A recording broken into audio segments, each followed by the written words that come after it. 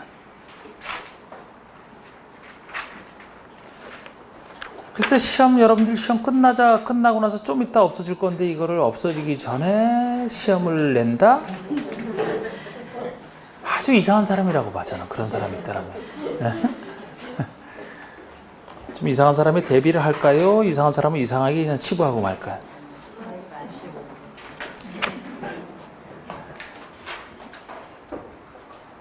해요, 말아요? 저도 그렇게 생각하거든요. 자, 간단하게 그래도 저 지정권자는 살짝 보시고. 자, 시도지사 대도시장이 지정을 합니다.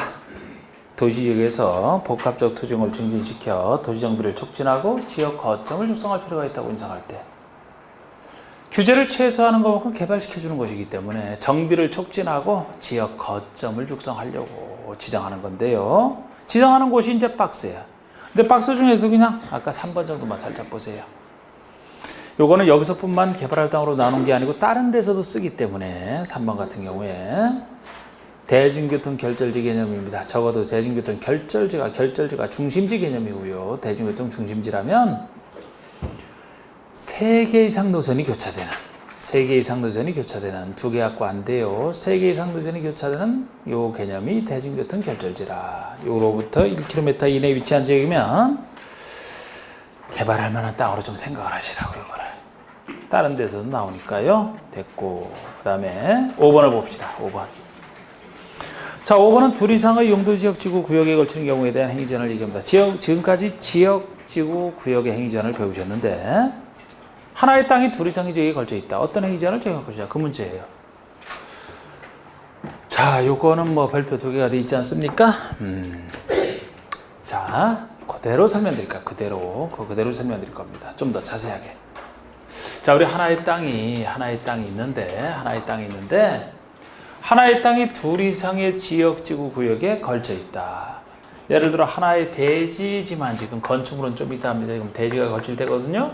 하나는 이제 건축물은 좀 이따 나눠져 있어요. 이게 1번이고 이게 2번이죠. 자, 대지가 걸쳐 있다라면은 여기는 A 지역이고 여기는 B 지역에 만약 이렇게 걸쳐 있다. 그럼 원래는 당연히 각각 적용되는 게 대원칙이에요.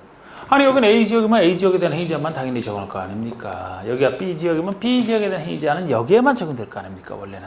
그런데 어느 때 예외를 인정하느냐? 어느 부분이 작을 때 330제곱미터 이하 100평 330제곱미터 이하인 부분이 있을 때라면 너무 작은 부분이기 때문에 각각 적용하는 것보다는 이걸 어떻게 처리할 것이냐 문제가 생기는 거예요. 물론 이것도 330 이하로 얘기를 합니다만 여기에 대한 예외로서 다시 660제곱미터 이하인 부분에 걸쳐 있을 때 하는 예외도 존재는 해요. 참 귀찮죠? 예외가 많아서. 도로변에 이렇게 대지가 있는데 띠 모양으로 걸쳐 있는 상업지역에 해당된다. 그럼 이때는 660 이하로 따집니다. 하여튼 이런 부분이 있다라면 이때는 전체 대지에 대해서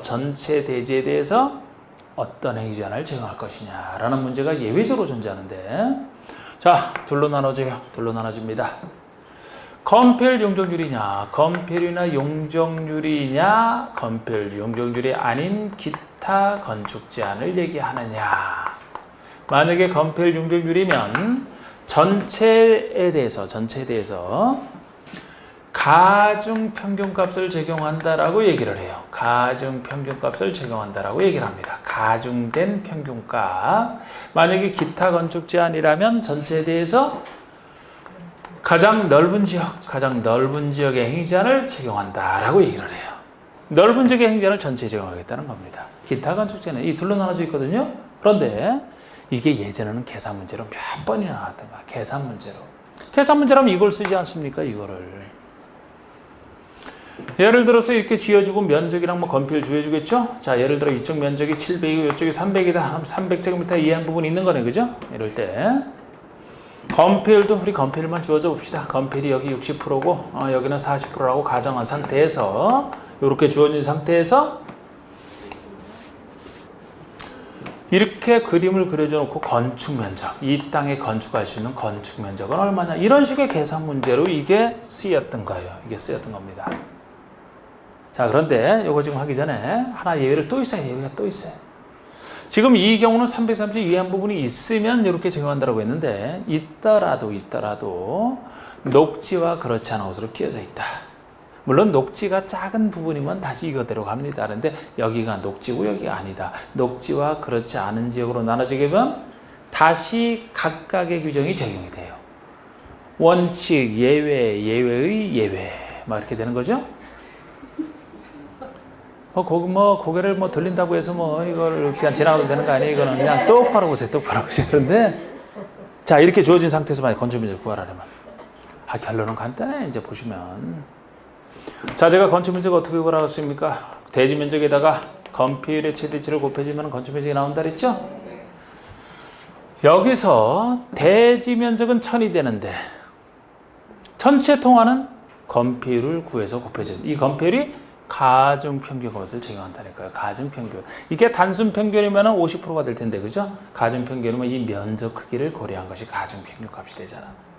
그러면 가중평균한 건폐율만 한번 여기다 계산해 볼까요? 가중평균한 건폐율이면 전체 면적에서, 전체 면적은 700 더하기 300, 1000이 되겠네. 전체 면적에서 각각의 이 부분이 차지하는 비율을 가중했기 때문에 700에 해당하는 부분은 60%, 0.6 곱해주고 더하기 300에 해당하는 부분은 0.4. 이러면 이게 가중평균한 건폐율이 되거든요. 가중평균한 건폐율. 구체적으로 계산해보면 6, 7, 2, 42, 420에다가 3, 4, 12가 되니까 56%가 되는 거예요. 그럼 전체에 대해서 56%가 가중평균한 건폐율이 됩니다. 그럼 이걸 구했죠? 여기다가 대지면적을 곱해주면 건축면적이 나오겠죠? 그럼 대지면적을 곱해줘 봅시다. 똑같네? 결국 요 면적 아닙니까? 요 면적은 요 420이 요쪽의 건축 면적이고, 요것은 요쪽의 건축 면적을 얘기하죠? 각각의 건축 면적에서 더해진 모습이죠? 자, 그럼 결론은 요 계산 문제를 쓰는 결론이 나왔다라면, 지금 봤던 게 330 이해한 부분이 있을 결국은 각각의 건축 면적을 구해서 더해진 모습 아닙니까? 이게 없다라면 원래 각각이라 그랬어요. 있어도 녹지가 그렇지 않은 곳이 끼어있다면 원래 각각이라고 했죠? 다시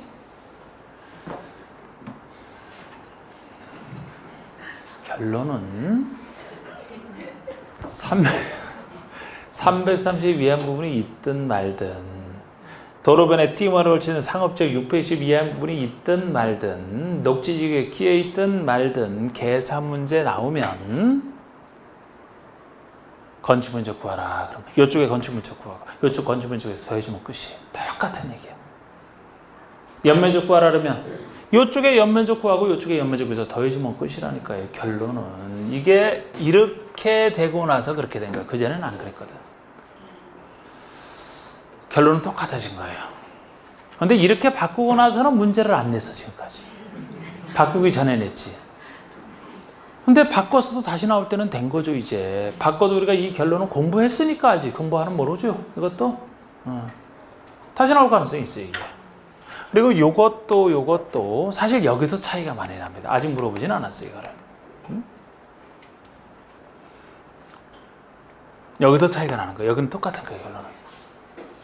자, 여기 어떻게 차이가 나느냐, 여러분. 여기 A지역은 초등학교가 돼요. 초등학교 설치 가능한 곳이라고 가정을 합시다. 여러분, 초등학교는 어디만 안 된다 그랬어요? 전용공업만 위험해서? 그럼 여기는 전용공업이라서 초등학교 안 되는 땅이라고 가정을 합시다. 건축 제한을 얘기하잖아. 원칙대로라면, 이런 부분이 없다라면 초등학교는 여기만 설치할 수 있죠? 여긴 안 되고, 이런 부분이 있다라면 넓은 지역의 행정을 전체 제공하겠다 그러네? 넓은 지역이 A지역이죠? A지역의 행정을 전체에 적용하겠대. 그러면 초등학교는 어디에 지을 수 있는 거예요? 전체 다 짓는다고. 여기뿐만 아니고 여기까지 지을 수 있잖아. 이게 그런 뜻이거든요. 이게 여기서만 차이가 지금은 생기는 거야. 그런데 계산 문제는 항상 이거 쓰는 것이고, 아까 계산 문제의 결론은 각각 구해서 더해주면 끝입니다. 여기서 차이가 생기는 거예요. 자, 이번에는 건축물이 걸쳐 있다. 건축물이 걸쳐 있다. 자, 건축물이 이렇게 돼 있어야 걸쳐 있는 거 아니에요? 그럼 여기 건축물에서 A 지역의 행위자만 여기다 적용할 겁니다. 근데 이게 걸쳐서 이렇게 지어졌다라면, 둘 이상의 지역에. 그럼 원래는 역시 각각이 돼요. 원래는 각각이 되는데 면적 따질 필요가 없어요. 여기서는 그냥 건축물이 걸쳐 있다는 원래 각각인데, 이 건축물이 고도직에 걸쳐 있을 때랑 방화지구에 걸쳐 있을 때 예외가 인정된다라고 했잖아요. 이때만 예외가 인정하거든요. 예를 들어 이쪽만 고도지구예요. 이쪽만 방화지구예요. 예를 들어 건축물이 고도지구에 걸쳐 있다. 만약에 각각 적용으로 해서 높이 통제를 하나의 건축물인데 여기만 통제하고 여기를 안 한다라면 이상한 건축물이 된다 그랬죠? 제가 이거 머리 깎으러 갔는데 여기만 머리 깎고 여기는 안 깎는다, 이상하다 그랬잖아요. 이것도 하나의 건축물인데. 그래서 고도지구에 걸쳐 있지만 고도지구에 대한 규정을 건축물과 대지 전부에 다 적용할 필요가 있다. 그래서 고도지구에 대한 규정을, 높이 통제에 대한 규정을 건축물과 대지 전부에 다 적용하겠다는 점에서 예외가 되는 거예요. 아닌 곳까지 다 적용이 됩니다. 고도지구에 대한 규정이. 그런데 만약에 방화지구에 걸쳐 있다. 역시 예외를 인정하긴 해야 돼요. 여기만 화재를 막혀서 통제를 하고 여기를 만약에 안 한다면은 이쪽에서 불이 붙어서 옮겨오면 아무 소용없잖아. 다 통제를 해야지. 그래서 방화지구에 대한 규정을 건축물 전부에만 적용한다. 굳이 차이점을 따진다면 대지에는 적용이 여기는 안 돼요. 우리 방화지구의 건축물에 대한 통제 기능이 건축물에 대해서만 내화구조, 불에 견디는 내화구조, 불연재료를 써서 지어라, 화재 위험하니까 목조건물 못 짓는다, 이렇게 통제 들어가거든요. 대지에 대한 통제 규정 자체가 없어서 그래요. 여기와 달리 없어요. 여기는. 그래서 건축물 전부만 적용한다. 혹시 이게 헷갈릴 것 같으면 땅은 불에 안 타니까 그렇게 생각해도 된다 그랬잖아. 차이점. 이때도 여기에 대한 예외. 방화지구가 그렇지 않은 곳에 경계에 방화벽이 설치가 됐다라면, 방화벽이 화재를 막는 벽이 방화벽이거든요. 그럼 방화벽이 있으면 이쪽에 불나도 이쪽으로 옮겨올 수가 없네요. 방화벽에 가려서. 이럴 때는 방화벽 바깥에는 적용할 필요가 없다라는 얘기까지 붙어 있는 거죠. 여기. 그리고 녹지지역의 건축물이, 녹지지역에 건축물이 여기에 걸쳐 있다? 똑같이 씁니다. 아까 여기 대지에서는 녹지가 그렇지 않은 곳에 각각 적용이 되지만 녹지지역의 건축물은 똑같이 써요. 똑같이 씁니다. 그래서 이 부분을 그대로 설명했으니까 그러면 책 그대로예요. 그대로. 이건 다시 안 읽어드리고. 네. 자, 이제 지구 구역이 다 끝났습니다. 지구 구역이 다 끝났어요. 그럼 이제 기반설 파트가 나옵니다. 기반설 파트 06번이죠. 먼저 1번에 기반 1번에 양가로 1번 좀 간단하게 우선 별표 없이 그냥 해놨잖아. 이게 보통의 그 설치에 대한 기준이거든요. 자, 우리 기반설 설치할 때는 원칙, 도시군 관리구로 결정하여 설치하라. 자, 우리 기반설 중에서 도시군 관리구로 결정된 시설을 도심계획 시설이라고 한다라고 배우셨잖아요. 그러니까 도심계획 시설로 설치하는 게 원칙이에요. 그러나 모든 기반설을 그렇게 하는 건 아닙니다. 작은 기반설은, 건물 하나에 불과한 작은 기반설은 관리계획 결정 없이도 설치 가능한 시설은 있어요. 예외입니다. 그리고 또 양가로 이번에 보통의 도심계획시설의 설치 관리계획 규정을 간략하게 제가 소개를 해놨는데, 동그라미 1번에 도심계획 시설의 결정 구조 및 설치의 기준 등은, 즉 설치 기준 등은 국장이 아니고 국토교통부 령 규칙으로 정한다, 이렇게 돼 있죠, 그죠? 국토교통부 령으로. 이것도 제가 앞에서 원리 말씀드렸던 것 중에 하나로 볼 수 있는 거지. 이것이 국민을 구속할 필요 없이 행정청만 구속할 필요가 있으면은 장관이 정하면 된다 그랬고, 국민까지 구속을 한다라면은 입법 형식이 필요하다 그랬죠? 입법 형식 중에 하나지 이거는. 아니 왜냐, 이것도 뻔한 겁니다. 뭐 잘은 안 되지만 지금 도심계획 시설의 설치 기준이라면 이 기준은 누가 따라야 됩니까? 도심계획 시설을 설치하는 사람이 따라야 되는 거죠. 누가 설치를 하는데? 시행자가 설치할 거 아닙니까? 시행자. 좀 이따 배울 시행자. 도심계획 시설 사업의 시행자라면 행정청만이 시행자가 아니죠. 행정청이나 비행정청도 되잖아. 그럼 비행정청도 구속을 해야 되겠네요? 그러니까 입법 형식이 필요하지. 일반 행정기획이 아니잖아, 이거는. 그죠? 그것도 영으로. 동그라미 2번의 도중계획시설의 공중 지하의 설치 기준과 보상 등은 법률로, 똑같은 입법 형식인데 아까 규칙보다는 2단계나 높은 법률로 직접 통제하겠네? 1번에 대한 예외죠, 이거는. 자, 보통 설치 기준은 국토교통부이 영으로 정합니다만 특수 설치 기준, 공중이나 지하에 설치하는 것 특수 설치 기준, 거기에 따른 보상은 법률로 따로 정하게 돼 있어요. 여러분들이 살고 있는 곳 위로 고압전선이 만약에 통과돼야 된다라면 되게 싫죠? 벌써 표정이 탁 상상하시고 탁 바뀌는데 아주 저렇게 이제 잘해야 공부를 잘해. 에? 내일인 걸 탁 느끼고서 불쾌하잖아 벌써. 자기장 영향을 받아서 조금 건강이 치유될 수도 있나? 역효과, 좋은 역효과. 그럼 이게 너무 낮으면 안 되거든요. 높이를 어느 정도로 설치를 해야 되고 어쨌든 그런 걸 설치하게 되면 그 밑에 재산권 침해가 있기 때문에 보상을 해줘야 됩니다. 이건 법률로 제대로 정해서 보상해주라 이렇게 보시면 돼요. 헌법 원리 때문에 우리 헌법에서는 국민의 재산권을 공익의료에서 통제할 수는 있어요. 근데 통제하더라도 정당한 보상을 법률로 정해서 해주게 돼 있어요. 규칙으로 정할 성질이 아니고 제대로 보상해 주라고. 그래서 법률로 정하게 돼 있습니다.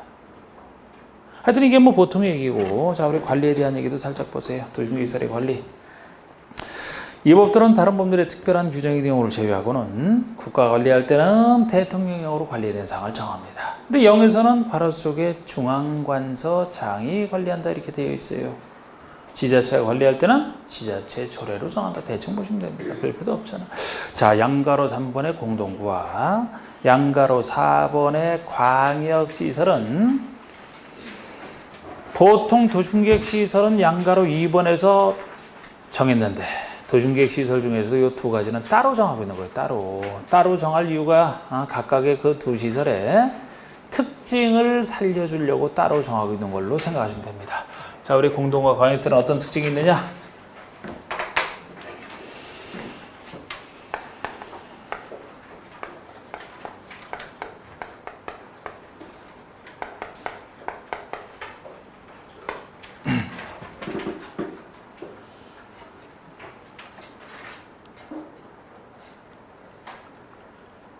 자, 우리 공동구는 지하에 설치하는 시설물을 얘기하잖아. 지하에 설치하는 시설물을. 여기다 공동구가 설치게 되면 지상에 미관에 치는 전기선, 전화선, 인터넷선 안에다 다 집어넣는다 그랬죠? 네. 그러면 공동구는 쓰는 사람이 정해져 있다는 거예요. 이거는 일반 사람이 쓰는 게 아니야. 이건 이런 특징이 있죠. 전문기전자가 정해져 있습니다. 만약에 전기를 집어넣는다면 여러분들이 직접 공동구 쓰신 기억이 있는지 한번 생각해 보세요. 공동구 직접 써본 적 있나요? 생각이 안 나면 없다는 얘기예요. 그냥 계속 생각하다가 찾아보지 말고. 써본 적 없을 거예요. 아마 전혀. 도로는 써본 적 있어요?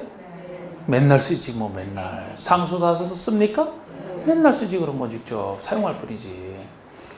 근데 공동구는 못 써봤을까요? 전기시설을 여기다 집어넣고 이거 쓰는 사람은 누굽니까? 한전이 쓰겠지.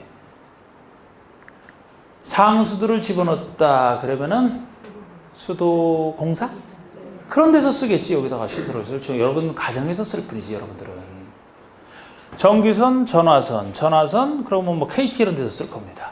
여기다 설치해놓고 이제 여기를 통해서 쓰거든요. 쓰는 사람이 따로 정해져 있기 때문에 이 사람들을 위해서 만들어주는 것만큼 이 사람들에게 여러 가지 비용을 부담시키겠다는 거예요. 그래서 따로 정하고 있습니다. 우리 광역은 둘 이상의 특광시군에 관련돼 있다 보니까 둘 이상의 특광시군에 관련된 그런 특성을 살려주려고 예외를 따로 인정한다 취지를 그렇게 보시고 뭐 별로 하나짜리밖에 안 됩니다. 우리 공동구부터 한번 봅시다. 공동구부터.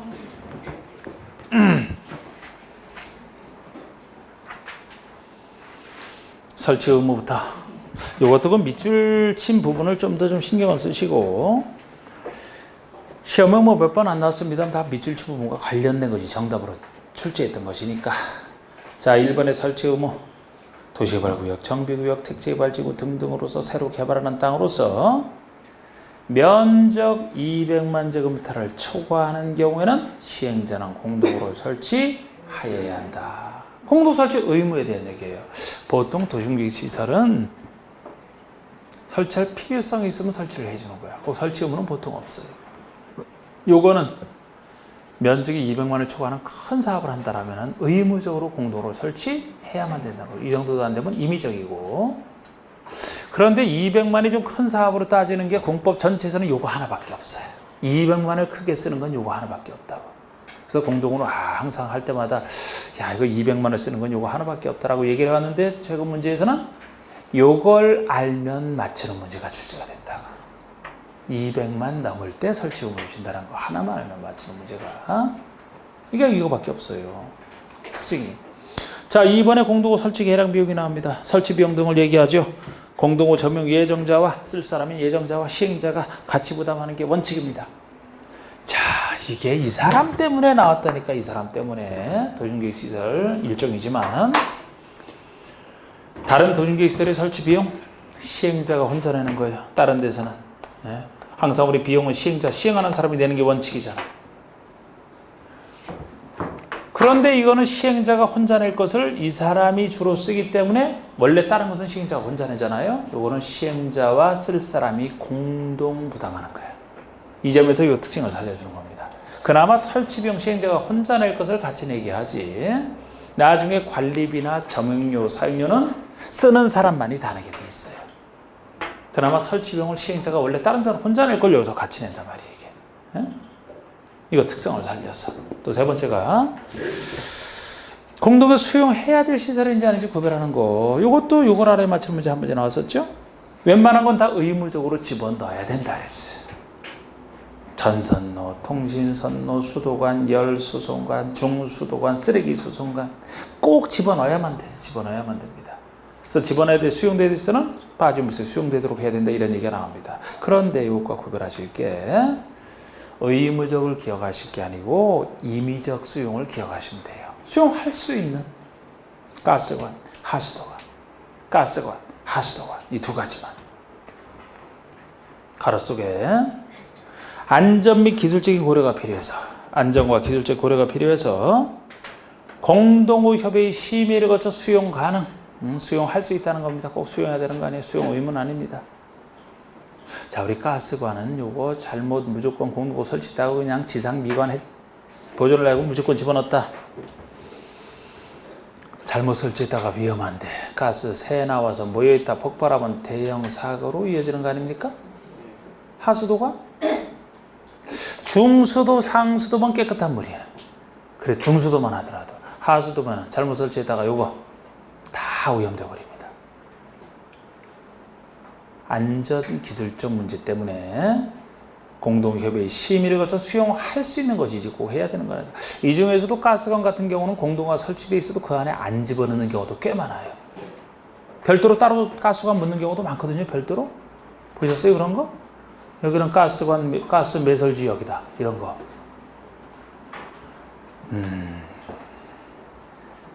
이쁜 옷 이런 거 진열된 거 쳐다보고 다니시지. 하여튼 이 두 가지가 임의적이에요. 임의적.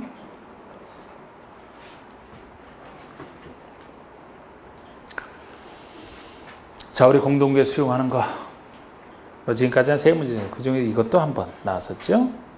자, 시행자는 공사를 완료한 후에 지체 없이 점용 공사기간 등을 공동구 점용 예정자에게 개별적으로 통지하고 알려주고 점용 예정자는 점용 공사기간 내에 공동구에 수용될 시설을 공동구에 수용해야 된다. 이것도 이 사람이 쓰는 문제 때문에 그런 겁니다. 예를 들어 도로를 설치했다? 이런 거 필요 없어요. 도로만 설치해주면 알아서 도로 쓸 사람이 쓰거든 누구나. 근데 이거는 시행자가 공사를 완료했다라면 이걸로 끝나서는 안 됩니다. 시행자가 내가 이 공동호 설치는 완료했으니까 이제 예를 들어 개별적으로 아까 전기서를 집어넣어야 된다면 한전에게 연락을 해서 내가 공동으로 완료했으니까 당신은 전기서를 언제까지 거기다 점용공사를 통해서 점용하세요. 쓰세요. 공사기한을 알려주게 돼 있어요. 통신선이면 그 통신선을 설치할 회사에게 개별적으로 통지하게 되어 있습니다. 그러면 통지받은 점용공사기관 내 그 사람들은 여기다가 이제 시설을 집어넣고 쓰게 하는 거지. 근데 이걸 가지고 시행자는 공사를 완료해 이런 점용공사기관 등을 신문에 공고하라 그렇게 해서 틀리게 낸 적도 있단 말이에요. 아, 왜 신문에 공고합니까? 쓸 사람에게 그냥 개별적으로 통지하라. 그래야지 설치를 하지. 예를 들어서 바꾸는 건 자기 마음이니까 하여튼 그래서 그런 거 잘 보시고. 자, 이제 공동 관리에 대해서 관리자 특광시장군수입니다. 특광시장군수. 그런데 여러분 지금 도시군계획시설 파트잖아요. 도시군계획시설은 도시군이 특광시군을 얘기하기 때문에 여기에 관련된 행정기관하면 다 특광시장군수 다 보시면 돼요. 도시군계획시설은. 그래서 관리자도 특광시장군수입니다. 관리자는 5년마다 공동호 안전유지관리계획 수립 시행하라. 매 5년마다 공동호 안전유지관리계획 수립하는 것도 5년마다 수립하는 계획 특이한 겁니다. 이게. 근데 지문에 나왔지만 정답은 아니었고요. 또 넘겨보시면은 공동관리자는 1년에 1회 이상 최소 1년에 1회 이상 공동호 안전점검을 영의 정하는 바에 따라 실시하라. 안전점검을 최소 1년에 한 번 이상은 실시하는 거. 최소 한 번. 영이 정하는 바에 따르니까 영에서는 이제 뭐 1년에 2번 정기점검, 수시점검 안 적어놨어요. 여기다가. 예? 그런 걸 정답화시키진 않으니까 최소 1년에 한 번 이상 중에서 영이 정하는 바에 따라. 아까 그 내용을 좀 잘 보시면 돼요. 자, 우리 6번의 관리 비용이요. A번. 관리에 소요되는 비용, 관리 비용이죠. 관리 비용은 그 공동으로 점용하는 자가 함께 부담하라. 관리자가 돈 하나도 안 내요. 관리자가 관리 비용을 점용하는 자. 여러 사람이 쓴다 그랬죠? 쓰는 사람들끼리 함께 부담하라는 거예요, 이게. 부담 비율만 면적을 고려해 관리자가 뒤에서 정해줍니다. 당신 얼마 내라, 얼마 내라. 관리자는 부담 비율만 정해주고 쓰는 사람들끼리 내게 돼 있고, B번에 공동호 설치 비용을 부담하지 아니한 자, 완납하지 아니한 자를 포함해서 이런 설치 비용을 안 낸 사람이 점용하거나 사용하려면 관리자 허가를 받아야 된다. 이미 설치비용 낸 사람은 허가 없이 쓰는 거지. 설치비용을 냈는데 왜 설치비용은 돈은 냈는데 못 쓰게 하겠습니까? 설치비용을 안 낸 사람이 쓰고자 할 때만 써도 되는지 관리자 허가를 받으라는 거예요. 또 공동호를 점용하거나 사용하라는 자는 특광시군의 조례가 정하는 바에 따라 점용료, 사용료를 내야 됩니다. 이렇게 다 돈도 많이 내잖아. 광역시설 보세요. 광역시설. 자, 보통 원칙은 광역시설의 설치관리는 도심계획시설의 설치관리에 관한 규정에 의한다가 원칙이에요. 이것도 도심계획시설의 일종이기 때문에 도심계획시설의 보통의 규정에 따라서 하는 게 원칙인데 그 아래 할 수 있는 예외가 존재하죠. 이게 광역의 특성을 살려서 이 예외 때문에 따로 규정하고 있는 겁니다. 관계특광장원수가 협약을 체결하거나 협의 등을 구성하여 설치관리 할 수 있다에 제가 밑줄을 걸었잖아요. 그러니까 예외적 현상이라고요. 광역의 도리성의 특권실에 관련되어 있다 보니까 관계되는 특광시장소가 협의 등을 구성하여 예외적으로 설치관리 할 수도 있게끔 해놓은 거예요. 그리고 이때도 니은번에 시군 간의 협약 체결이 잘 안 된다. 도 밑에 있으니까 이땐 도지사가 할 수도 있다 이렇게 나오는 것이고, 시번에 국가계획으로 설치하는 광역시설이라면, 국가계획으로 설치하는 광역시설이라면 우리 인천공항 같은 게 대표적이거든요. 별도의 다른 법률에 따라 설립된 법인으로 하여금 설치관리하게 할 수가 있어요. 이것도 예외 규정입니다.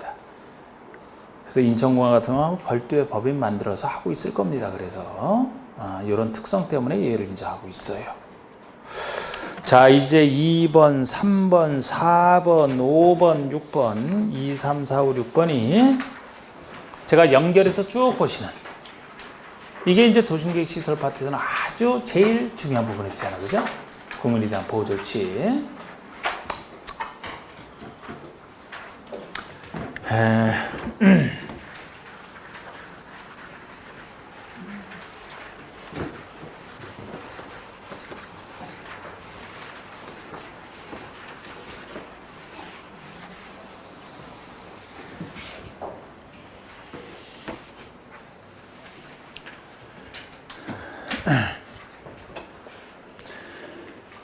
지난 주말에 이틀 전에 큰 누님 댁을 방문을 했었는데 참 거기 가니까 참 술이 좋은 거에 참 많더라고. 술이 담궈놓은 술 있잖아. 담궈놓은 술. 여러분 그 코리아헌터 같은 거 보시면은 막 대물 이런 거 나오죠, 그죠? 막 도라지니 뭐 이런 거 대물 막 이런 거 나온다고. 그거보다 훨씬 대물이에요. 거기는. 예. 막 무인도 가서 막 채취하는 것보다 더 대물이에요. 그 큰 그 매형이 민통선 안에 들어가서 주로 그렇게 하거든. 아무나 못 들어가는 민통선에. 가끔 그래서 그 군인들한테 잡히기도 하고 가서 옛날에 공수부대 출신인데 어디 캐러 가면 꼭 그런 데로 가요. 예. 막 군인들 지키는 그런 곳에 몰래 들어갔다가 해버리죠. 그 대신 굉장히 커. 야 여러분 하여튼 뭐 도라지니 그 잔대도 나 그렇게 큰 거 처음 봤어요. 이 마이크 두께에 한 두 배 되는 게 쌍으로 이렇게 돼 있는 거. 그거는 뭐 코리아한테 나올 수가 없어요. 그런 거. 그건 진짜 뭐 임자 만나면 그건 다 돈인데. 예? 이번에 가서 놀란 건 그 복냥? 그 소나무 그 코기에 걸쳐서 이렇게 복냥 나오는 거 있잖아. 이렇게 큰 것이 또 줄기로 연결되었고 이렇게 해서 그거는 봉신이라 해야 되나? 하여튼 그거는 뭐 거의 힘들대요. 그것도 다 해서 그걸 술을 쫙 담궈놨더라고. 근데 그게 어디에 좋은지 모르겠는데 하여튼 여러 가지. 아니 뭐 혈액순환이 좋고 여러 가지 좋다리더라고. 그래서 저희 큰 누나가 뭐 지금 환갑 좀 지났죠. 근데 피부에 주름이 없어요. 매일 술 마셔요, 그 누나. 매일.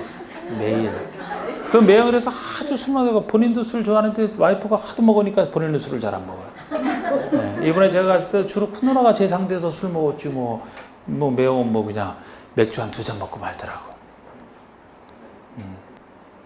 그런데 피부가 그렇게 좋아요. 화장품에는 맨날 그 술 먹어서 그런 것 같아. 저번에도 복력으로 상거는 거, 그거를 먹고, 제가 볼 때 한 2-3번 우려도 될 것 같은데, 또 그냥, 제가 그래서, 저거 이렇게 좋은 거냐 그랬더니, 막, 저보고 그냥 가져가라고. 우리 누나가 말려가지고 못 가져가. 아깝다고. 야 나중에 제가 이제 60 되면 그때까지 보관하겠다 주겠다. 그거 줄 거면 지금 달라고 지금. 또 몇 번 다 따로 먹고 나중에 이게 찌꺼기 해놨다가 새로 술 모아서 주려는 거 아니냐. 주려면 지금 주지 이랬더니 하여튼 술이 그렇게 많은데 그거 보고서 하여튼 느끼는 게 참 이 술도 약이 되는 모양이에요. 계속 꾸준하게 먹는 걸로 과하지만 않으면. 하여튼 제가 알기로는 매일 술 먹고 낮에도 술 좋아하거든요. 그런데 몸에 이상은 하나도 없어요. 체력이요? 여러분들보다 더 좋을지 몰라. 한 이틀은 그냥 밤새서 일도 해요. 지금 이틀을 밤샌다니까? 저는 못해. 저희 둘째 누나도 아주 체력 강하기로 유명한데 지금 전집을 하거든. 전집을 서울 면목동에서 추석 때고 막 이럴 때면 진짜 한 이틀 3일 정도는 잠도 없이 해요. 보면서 다 사람들이 밀려 있으니까. 근데 그 두 분 특징이 고기를 안 먹어. 보통 사람은 고기 안 먹으면 어지럽다 그러죠? 고기를 못 먹어요. 제가 그랬잖아. 깨구리 이런 거나 좋아하지. 다른 그 소고기, 돼지고기 못 먹는 게 5남매 중에 첫째, 둘째 누나밖에 없다고. 제 여동생이 제일 약해. 그런데 둘 다 술도 좋아하고. 저희 식구들 중에서 술 안 좋아하는 사람은 없어요. 근데 누가 더 많이 먹느냐는 얘기지. 신기해요? 저번에 가족 모임 갔는 데에서 소주를 48병을 사가지고 가족 모임에서 저희랑 이제 다른 식구랑 해서 그때 그래도 한 18명 정도 모였을 거야 아마. 48. 근데 맥주는 세지를 못했지. 하도 많아서. 맥주파 소주파 따로 있으니까. 근데 맥주는 다음날 아침에 일어나니까 싹 없어졌고 소주가 3병인가 남았어. 근데 제 와이프나 이런 사람 몇몇은 아예 술을 못 하거든요. 가서도 실제로. 하여튼 참 이번에 가서도 체력이 참 좋다라는 거라죠.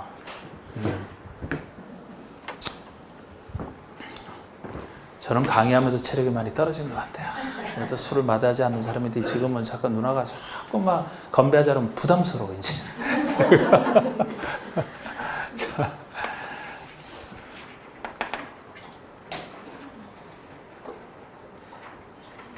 그러니까 여러분들도 그 혹시 잠 안 오거나 막 이럴 때는 나쁜 술 말고 더 좋은 술 같은 거 한두 잔씩 하고 주무시는 건 괜찮을 것도 같아. 몸 관리를 이제 수험생들은 잘해야 되거든요. 본인의 건강 잘 유지, 잘 관리해야지 공부에 직결이 돼. 무리한 운동하다 손 다치거나 막 이러는 거 안 돼. 잘 관리하면서 좋은 거 드시고, 좋은 거 드시고. 공부에 너무 신경 써놓고 잠 안 오고 그러면 그 누적되면 힘듭니다. 그거. 그래서 전 그래요. 그래서 뭐 공부한다라고 해서 뭐 술 끊고 담배 끊고 이런 것도 난 하라고 안 그래요. 담배를 끊게 되면 담배랑 싸워. 공부랑 싸워야 되는데 담배랑 싸운다니까? 아주 미련한 행동 같아요. 그거. 술 좋아하시는 분 술 드세요. 술과 싸우면 안 돼. 공부랑 싸워야지.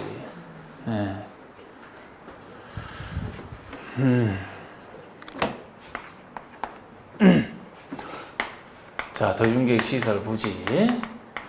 자, 우리 이 땅에 도중계획 시설을 설치하기로 관리계로 결정을 했다. 즉 시설 부지가 됐다면 도중계획 시설이 잘 설치가 돼야 되기 때문에 원칙적으로 어떤 효과가 부지로만 결정돼도 생기느냐. 여기 사는 사람들이 함부로 건축물을 건축하게 되면 사업비용의 증가가 오기 때문에 함부로 건축물을 건축하는 거라든지 건축물이 아니더라고 하더라도 공작물이라도 함부로 설치하게 되면 다 사업비용 증가로 이어지기 때문에 건축물 건축이나 공작물 설치에 대해서 허가를 해서는 안 된다. 이렇게 허가 금지로 묶어놓습니다.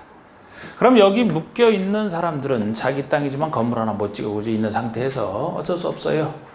나중에 사업이 진행이 된다면, 이 사업이 진행이 된다면 필요한 땅은 수용당하니까 보상을 받고 나가서 다른 일을 할 수밖에 없는데, 문제는 이렇게 묶어놓고 사업 시행이 안 되고 있을 때 미시행 시에 묶여있는 국민에 대한 보호 조치이기 때문에 중요하게 나왔던 거예요. 내용은 부실하지만 중요하게는 나오는 겁니다. 그래서 맨날 이렇게 봤던 거, 여러분들도 이제 이 그림은 뭐 하도 그랬던 그림이라 관리계획 결정 고시일로부터 짧게는 2년 내 사업 시행 안 될 때 보호조치와 10년이 될 때까지 사업 시행 안 될 때 보호조치와 20년이 될 때까지 안 될 때 보호조치, 이렇게 그림 그렸던 거 전체적으로 연결된 걸 다 설명드리고 볼 거예요. 다 설명드리고 볼 겁니다. 자, 우리 2년 내 사업 시행이 안 된다는 허가 금지로 묶였던 것 중에서 일부는 비록 미약한 것이지만 허가를 받아 설치할 수 있다는 점에서 보호조치가 되고요. 10년 미시행과 관련돼 있다라면은 제일 중요한, 제일 많이 나온